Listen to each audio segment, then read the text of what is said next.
अपनी ली हुई प्रतिज्ञा को पूरी करना किसी भी मनुष्य का धर्म है, क्योंकि अपनी बात पर अडिग रहना ही उसे एक महान एवं सफल और विश्वास पात्र बनाता है। जब कोई भी व्यक्ति अपनी बात पर अडिग नहीं रहता तो वो लोगों का विश्वास खो देता है। इसीलिए हमें अपनी जिंदगी में उतना ही बोलना चाहिए जितना हम कर सकते हैं, क्योंकि ज्यादा बोलना और बोली हुई बात पर काम न करना व्यक्ति को नुकसान ही पहुंचाता है। हमारी आज की कहानी भी इसी बात पर आधारित है, जिसने प्रतिज्ञा की एक अद्भुत मिसाल कायम की है। तो चलिए रूबरू होते हैं इस कहानी से। शिवराजगढ़ नाम का एक नगर था। नगर में मुकुंद नाम का एक राजा राज करता था। राजा बहुत ही गुणवान एवं महान योद्धा था। राजा की प्रतिष्ठा दूर दूर तक फैली हुई थी। राजा ने अपने पराक्रम से कई राज्य को हराया था। राजा की दो बेटियां थीं, एक का नाम मायावती और दूसरी बेटी का नाम भानुमति था। दोनों बेटियां बहुत ही सुंदर और संस्कारी थीं। राजा ने दोनों बेटियों को अच्छे संस्कार से पाला था। जिनमें मायावती को अपने पिता की तरह योद्धा बनने की बहुत इच्छा थी, तो उसने बचपन से ही युद्ध कला सीखना शुरू कर दिया था। राजा भी अपनी बेटी को युद्ध कला सीखता देख बहुत खुश था। राजा ने अपनी बेटी को सारी युद्ध कला सिखाई, लेकिन मायावती को यह बात परेशान करती थी कि कभी ना कभी मेरे पिता मेरा विवाह कर देंगे और वो अकेले रह जाएंगे। यही बात सोच सोचकर बड़ी बेटी परेशान रहती थी। एक दिन मायावती ने इस परेशानी से छुटकारा पाने के लिए यह प्रतिज्ञा ले ली कि मैं किसी भी पुरुष को हाथ नहीं लगाऊंगी, ना ही किसी भी पुरुष को हाथ लगाने दूंगी। अपनी इस प्रतिज्ञा के बारे में उसने अपने पिता को भी नहीं बताया। देखते देखते कई साल बीत गए और दोनों बेटियां बड़ी हो गईं। अब राजा को अपनी बेटी की विवाह की चिंता होने लगी। उसने अपनी बड़ी बेटी को विवाह करने की सलाह दी, लेकिन अपनी ली हुई प्रतिज्ञा की वजह से मायावती ने विवाह करने से मना कर दिया। राजा के बहुत समझाने के बावजूद मायावती विवाह के लिए राजी नहीं हुई। आखिर राजा ने अपनी सौगंध देकर मायावती को जैसे तैसे विवाह के लिए राजी किया। मायावती ने तब भी अपनी प्रतिज्ञा की बात को अपने पिता को नहीं बताया, क्योंकि उसे अपने पिता को दुखी नहीं करना था और उसे डर था कि शायद इस सदमे में वो कहीं अपने पिता को खो न दे। राजा ने अपनी बेटी का स्वयंवर आयोजित किया, जहां कई राज्यों और महानगरों से राजाओं ने स्वयंवर में भाग लिया। इसी स्वयंवर में यमुनानगर से राजा धनुष भी आए हुए थे। राजा धनुष बहुत ही पराक्रमी, शांत और संस्कारी राजा थे। वो किसी भी स्त्री का बहुत सम्मान करते थे। मायावती को राजा धनुष पसंद आए। हालांकि वो विवाह तो करना ही नहीं चाहती थी, लेकिन किसी से तो विवाह करना था, तो मायावती ने धनुष के गले में वरमाला डाल दी और स्वयंवर का पूरा समारोह सफलतापूर्वक संपन्न हुआ। विवाह की पहली रात को राजा धनुष जब शयन कक्ष में गए तो मायावती ने राजा धनुष से हाथ जोड़कर विनती की कि वो उन्हें न छुए। जब कारण बताने के लिए राजा ने मायावती को कहा, तब मायावती ने सारी बात बताई। साथ ही बताया कि अगर ये बात वो पहले से ही दूसरों को बता देती तो उनका विवाह न होता, जो मेरे पिता को अच्छा नहीं लगता और वह दुखी हो जाते, और वो अपने पिता को दुखी नहीं देखना चाहती थी। राजा धनुष ने मायावती की यह बात का मान रखते हुए मायावती की बात मान ली। समय बीतता गया और मायावती और राजा अलग अलग रहने लगे। लेकिन एक दिन राजा मुकुंद के राज्य में यह अफवाह उड़ने लगी कि मायावती माता नहीं बन सकती। जब राजा मुकुंद को यह बात पता चली तो वो बहुत ही दुखी हुए। सही बात को जानने के लिए राजा मुकुंद यमुनानगर पहुंच गए और अपनी बेटी से बात की। अपनी प्रतिज्ञा की बात को ना बताना पड़े उस डर से मायावती ने भी अपने पिता की बात सही है यह बोलकर उस अफवाह को सही साबित कर दिया। यह बात जानकर राजा मुकुंद को दुख हुआ और वो अपने राज्य लौट गए। इधर राजा धनुष ने मायावती को कहा कि तुमने सच क्यों नहीं बताया तुम्हारे पिता को?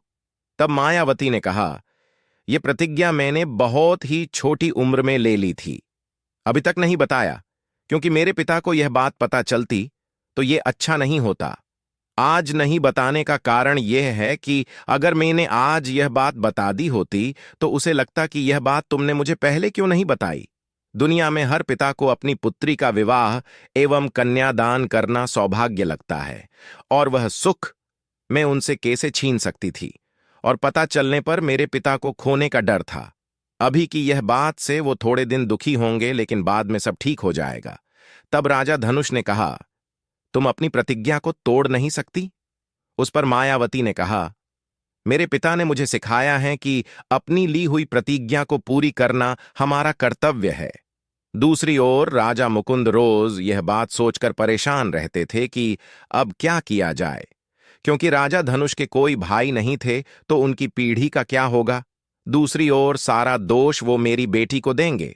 यह बात राजा मुकुंद को सताती थी।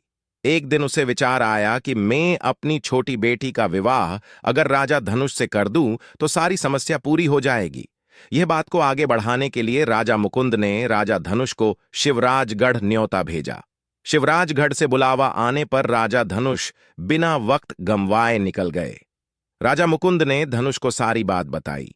राजा धनुष को मायावती ने अपने प्रतिज्ञा के बारे में कहने को मना किया था। राजा धनुष को अपने वंश की भी चिंता थी, लेकिन राजा धनुष ने मायावती से पहले मंजूरी लेना सही समझा। मायावती ने भी राजा धनुष को दूसरा विवाह करने की रजा दी। मायावती को अंदर ही अंदर बहुत दुख हो रहा था। अब उसे अपनी ली हुई प्रतिज्ञा का अफसोस हो रहा था, लेकिन उसने कहा, प्रतिज्ञा ले ली है तो इसे इस जन्म में अपनी आखिरी सांस तक निभाऊंगी। अपने कलेजे पर पत्थर रखकर मायावती ने राजा धनुष को दूसरा विवाह करने को कहा।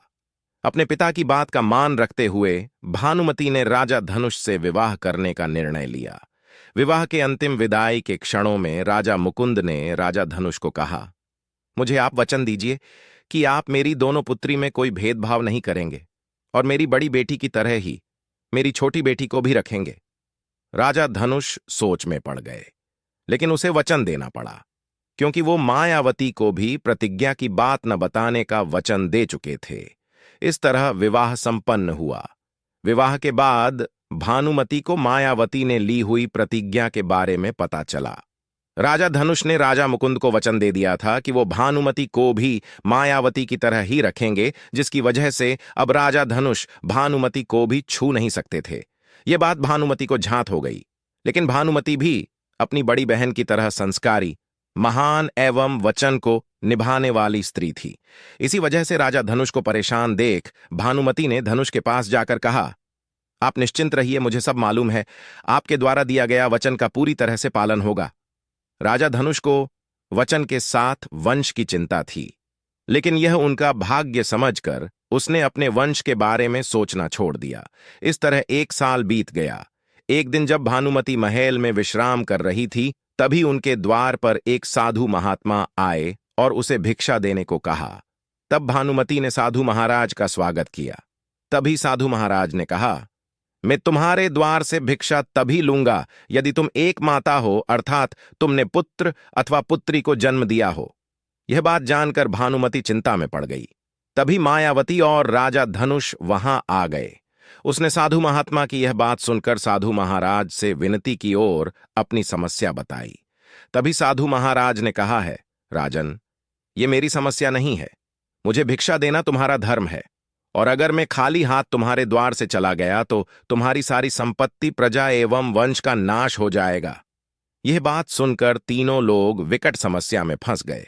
आखिर करे तो क्या करे, और तीनों लोग महल में चले गए और साधु महात्मा बाहर भिक्षा का इंतजार कर रहे थे। राजा धनुष को इसका कोई भी उपाय नहीं सूझ रहा था। तभी मायावती ने महाराज धनुष से कहा, इसका केवल एक ही उपाय है। धनुष ने कहा, क्या?